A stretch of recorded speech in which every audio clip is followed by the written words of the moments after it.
महाराष्ट्रात आणि कोल्हापूर जिल्ह्यात सध्या समाधानकारक पाऊस झाला असला तरी भूगर्भातील पाण्याची पातळी वाढवणं आणि जुने नैसर्गिक जलस्रोत जपणं अत्यंत गरजेचं बनलंय.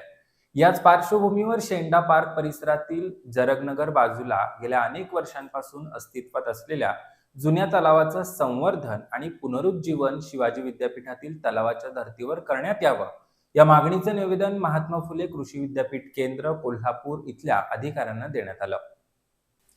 महाराष्ट्रात आणि कोल्हापूर जिल्ह्यात सध्या समाधानकारक पाऊस झाला असला तरी भूगर्भातील पाण्याची पातळी वाढवणं आणि जुने नैसर्गिक जलस्रोत जपणं अत्यंत गरजेचं बनलंय.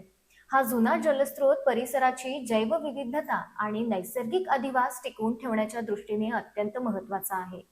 मात्र सध्या या तलावाकडे अपेक्षित लक्ष दिलं जात नसल्याचं निदर्शनाला येतंय.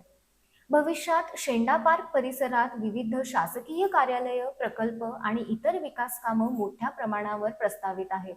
या प्रस्तावित विकास कामांच्या पार्श्वभूमीवर हा नैसर्गिक जलस्रोत सुरक्षित ठेवून त्याचा योग्य पद्धतीनं वापर करणं पर्यावरणाच्या दृष्टीनं अत्यावश्यक आहे.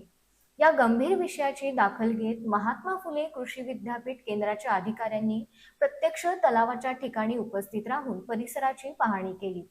तलावाच्या पुनर्जीवनासाठी आवश्यक ती सकारात्मक पावलं उचलली जातील असं आश्वासन यावेळी प्रशासकीय अधिकाऱ्यांनी दिलं.